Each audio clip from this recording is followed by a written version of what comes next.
Welcome to the Live Squawk podcast, where professional traders, investors, and market insiders get the unfiltered insights that matter most. Stay ahead of the curve with expert interviews and exclusive market commentary. Hello and welcome to the Market Talk, Live Squawk's preview show. We delve into data and key central bank events across the trading month to bring you just the key points and to try and break down what the data and the policy decision means. Today I'm joined by two eminent guests we've had on before, Joseph Choi, author of The Curve Advisor, and Gunter Grimm, portfolio manager, who speaks in his own capacity, and will take you through not only the FOMC rate decision, but also the Bank of England, which is out tomorrow, and the Swiss National Bank, the SNB, also out tomorrow as well.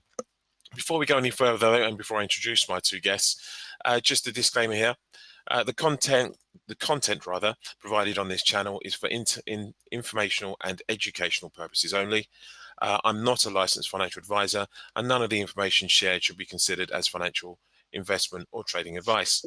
Please conduct your own research, consider your financial objectives, and consult a qualified financial professional before making any investment decisions.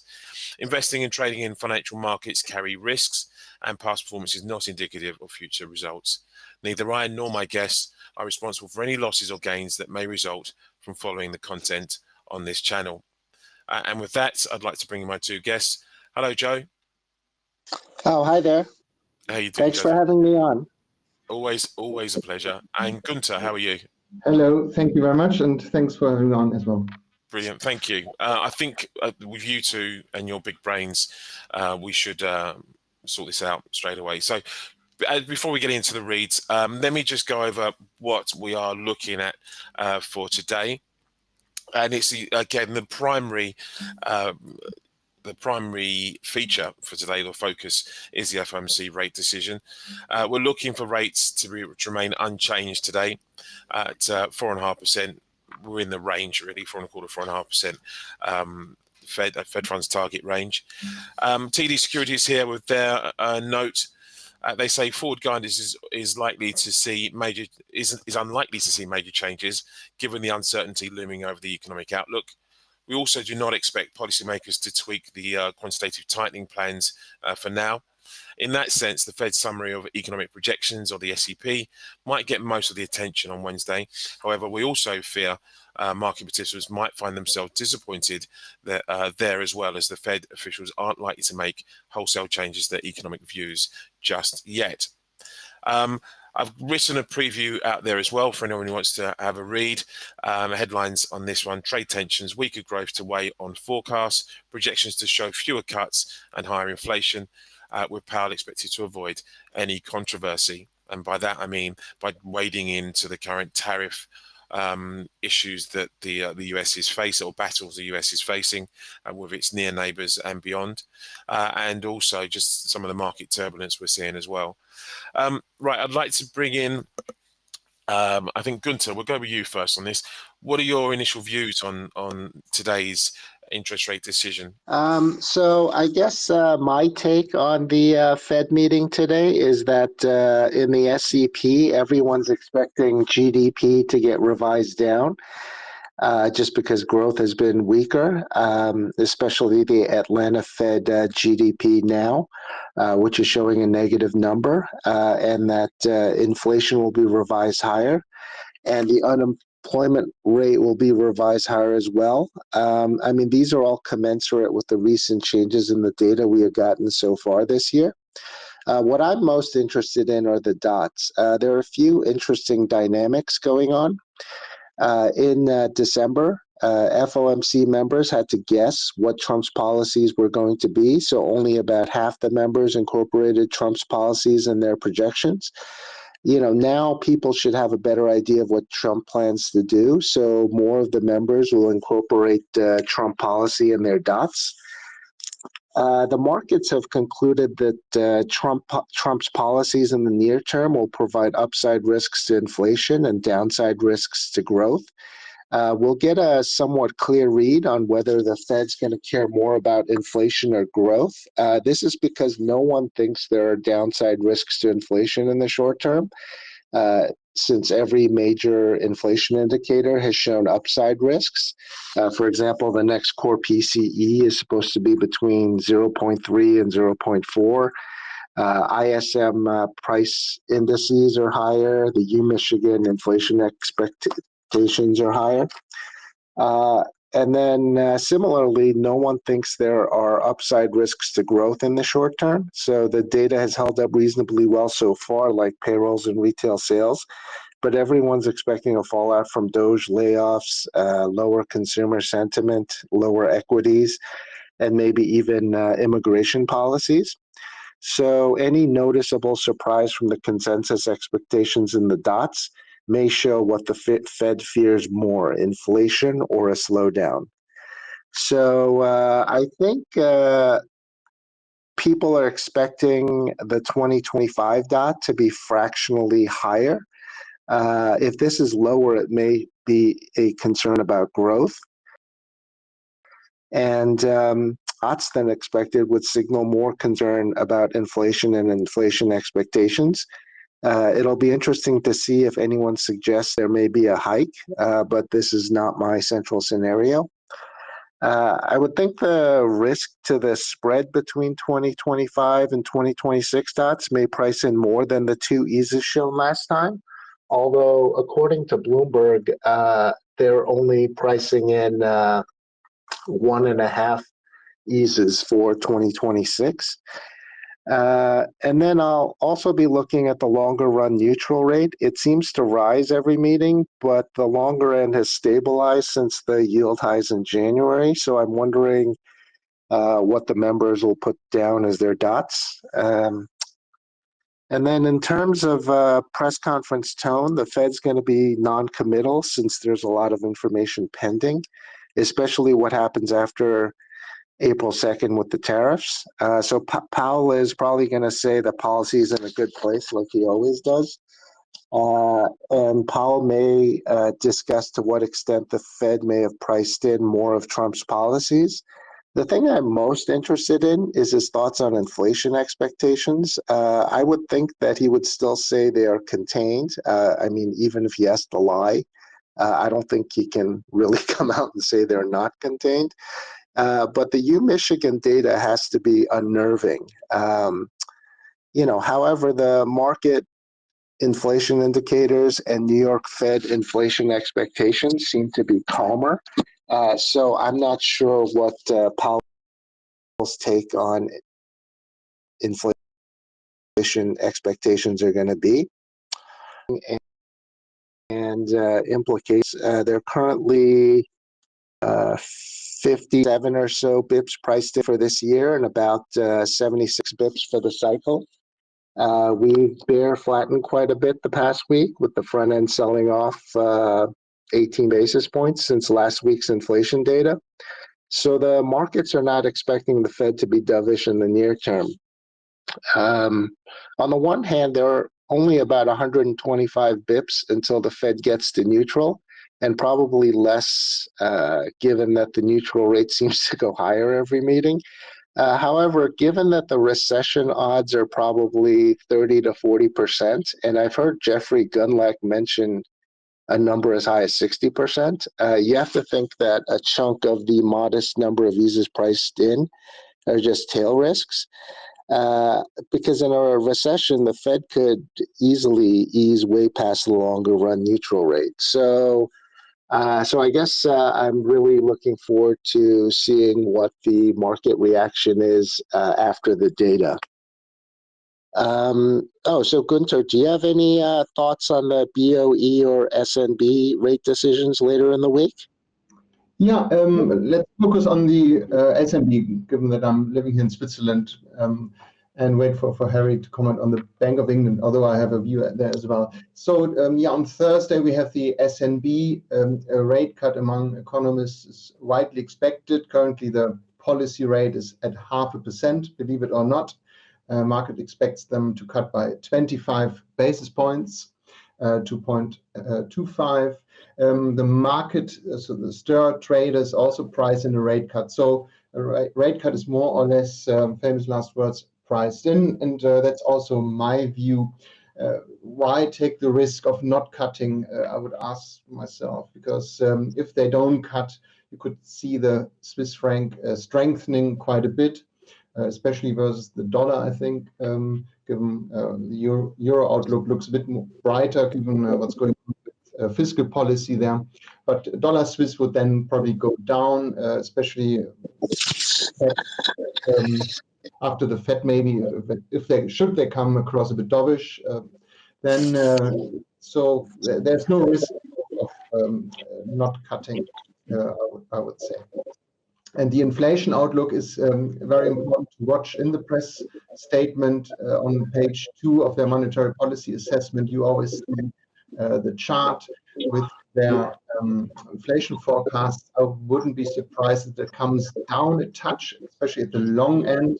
We already had an economic think tank here in Switzerland lowering their long-term inflation forecast, and these forecasts from think tanks in the S&B are very well correlated at times. So I would not be surprised if the S&B does the same, and that's also a strong signaling factor that they're ready to ease more. They could go to zero in theory. They could even go negative. We should not forget that as well. We are used to negative interest rates in Switzerland, although the S&B will probably try to avoid it as long as possible if they can. Yeah, so I would expect them to cut medium term, especially versus the euro. I'm negative on the Swiss franc, but that's another discussion that comes more from the euro side, given what's going on with fiscal policy. I think we touched on that briefly last time when we had the ECB preview. And this scenario has come out now, so I would expect the rate differential between the Eurozone and Switzerland to widen in favor of the euro. So Euro Swiss is my favorite pick at the moment, higher. Thank you. You know, in my opinion, those two countries show an interesting range of possible tariff outcomes because Trump appears to be basing the magnitude of tariffs based on the size of the trade deficit with the U.S. So the U.S. has no trade deficit with the U.K., so any tariffs will be minimal. So Trump actually implied as much when he met with Starmer last week.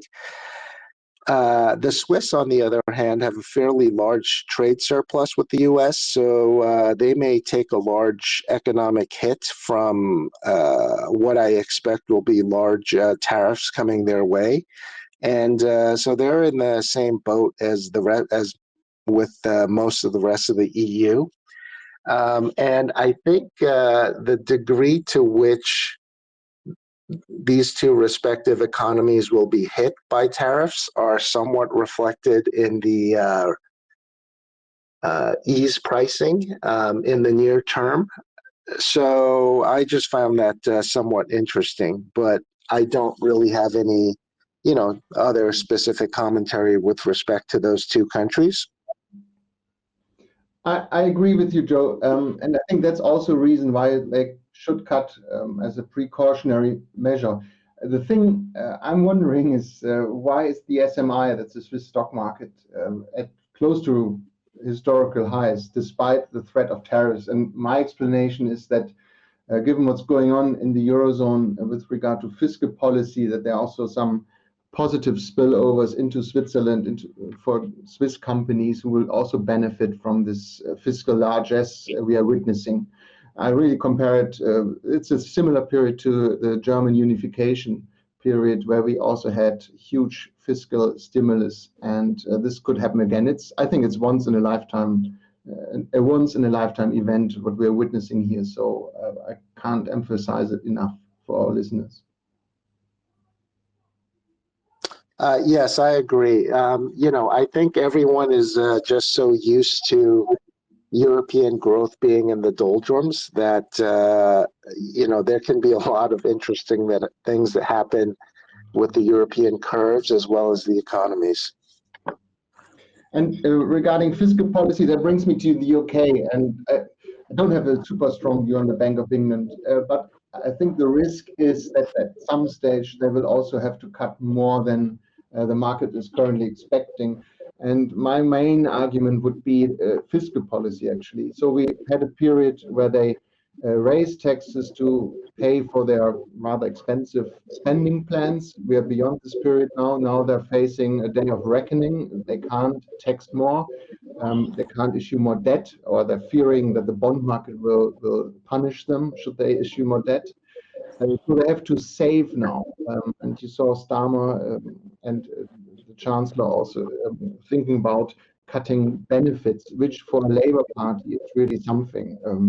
So you see that the urgency there. So you will probably see some fiscal austerity that should, in theory, dampen growth, make the Bank of England's job much easier going forward. And therefore, I think they could surprise to the downside, and that should hurt sterling. So I'm also watching close to euro sterling here for upside going forward. Thank you for that, guys. Can you hear me? Is that better? Yeah, we can hear you. Oh, Yeah. Thank God for that. You two, I love you two. You're my saviors. I've had issues with my microphone non-stop throughout all this whole thing, but I have been listening and paying attention to what you guys have said. Thank you for the Bank of England output as well. I wanted to just quickly circle back on the FOMC, just very quickly. Do you think, and this I'll put this to Joe first, do you think the Fed needs more hard evidence in terms of the growth outlook before they really take any pay any attention to it? I mean, we know the inflation is a little bit on the frothy side, a little bit perky at the moment, but they can see through that, I guess. But is this about the growth aspect and what they deem to be a slowing economy? Does, either of you got any sort of insight into that, Joe? So I think the key is what they think about inflation expectations, because in most of the previous speeches by Powell and some of the other Fed members, they've implied that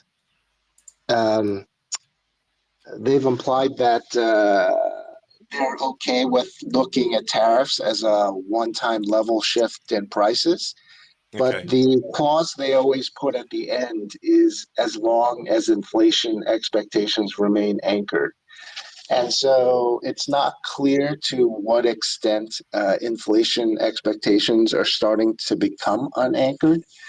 Because if you look at the sentiment surveys, basically what's going on is most of the Republicans think everything is fine, while most of the Democrats have a severe scenario in mind where they think inflation, maybe 5, 10 or more percent from these tariffs. And so, so Democrats make up roughly half the population. So, it's not really clear that you can say inflation expectations are anchored, but I'd be very curious to see how the Fed is going to spin, this situation. I mean, isn't it more that people know whether inflation's anchored or, I know it's about expectations, but because they see it in their pockets? The last inflation readings that we got, food prices were still looking very hot at the moment, although there were other aspects that had counterbalanced that as well. But just in terms of people's pockets, things don't seem cheaper either side of the Atlantic to me. And I personally, I just think we have this divergence between falling economic activity, and still spiraling sort of prices, and with that wages, because wages have still held up as well. Gunther, do you have any views on this hard growth? Just hard data, growth data. Yeah, just quickly on inflation. I'm probably more in the positive camp, looking at market-based inflation expectations. So these inflation swap curves, which you probably, hopefully see on the screen, they show this bump, but then they come close to 3%. These are based on CPI, so you have to subtract the difference between CPI and PCE, which is the Fed's preferred measure. So we are on target in the long term. And listen to Besant. Besant wants oil prices lower. Trump wants them lower as well. And why? Because They are the engine for the economy. And if oil prices fall, there's less inflation pressure in the economy. So, and oil prices have been falling. Maybe they fall more, I don't know. But that would help the Fed as well. With regard to the economy, I'm a bit more in the negative camp when it comes to growth, but you could see an interesting phenomena where growth slows, but the unemployment rate doesn't rise as much as you would have expected. Right. And why? Because labor supply is maybe falling because there's no more immigration into the US, and rather maybe the opposite, if these deportations come to fruition, or if employers get rid of illegal employees. So you could see a stable or slightly higher unemployment rate, which would give the Fed comfort, but the economy is slowing down, which is dangerous for the Fed, right? If they misread this, then they are tighter for longer. Then you could end up in a recessionary scenario. So watch the yield curve, 2s, 10s. If that goes flatter, then there's a danger on the horizon.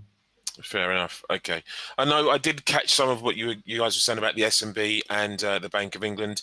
Just a quick note on the Bank of England. I think we have to keep an eye on the voting pattern as well, because I think that matters more so. We had a testimony after the last rate decision. I think it was an MPR. That's a monetary policy report as well.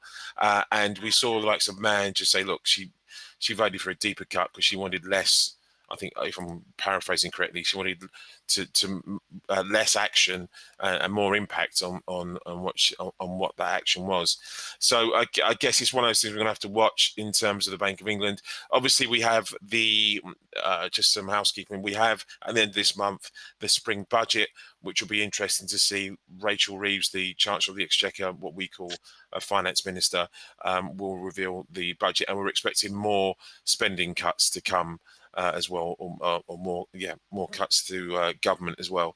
So this Labour government, which people lauded when they came in, thinking that, look, they're here to sort of help the people, currently they're looking to be a little bit more stringent with spending than maybe everyone first thought. So it's going to be interesting to see the impacts that has on growth and the taxation element of all this as well, because it's you got the one hand they want to up their defence spending, on the other hand they're trying to cut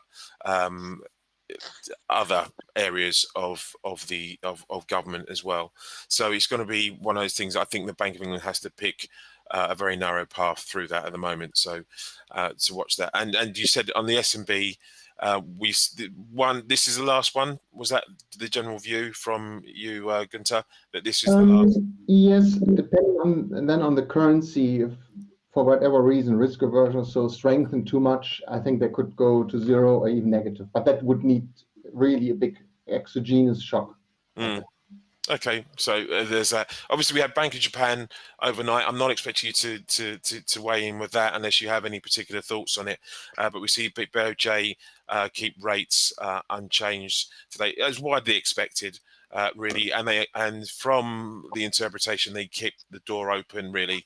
I think most people now look for the next hike from the Bank of Japan around mid-year, June, July, is where the pricing is for that. So there's a lot of action with central banks this year. I mean, if you want volatility in the rate sector, you've got it at the moment. In most asset classes, I think it's there as well. Thank you, guys. We're coming to the end of our half hour. I do apologise for my. I don't know. I still don't know what happened. I'll find out what happened about my microphone. But thank you two for covering for me and for being so helpful with your comments as well. So thank you for that. As ever, we will bring you these podcasts whenever there's key data or central bank activity to preview. So listening for the next show. I'd like to thank my two guests, Gunther Grimm and Joseph Choi. Thank you guys for your input today. Okay, thanks for having us on. Thank you very much. And we're about to get underway for the US cash markets, another roller coaster ride there as well. We'll edit this down and put this out again later today ahead of the FOMC for anyone who missed this live event. Thank you very much, guys, for listening, and see you again soon. Thanks for tuning into the Live Squawk podcast. Your edge in the market starts here. Subscribe now.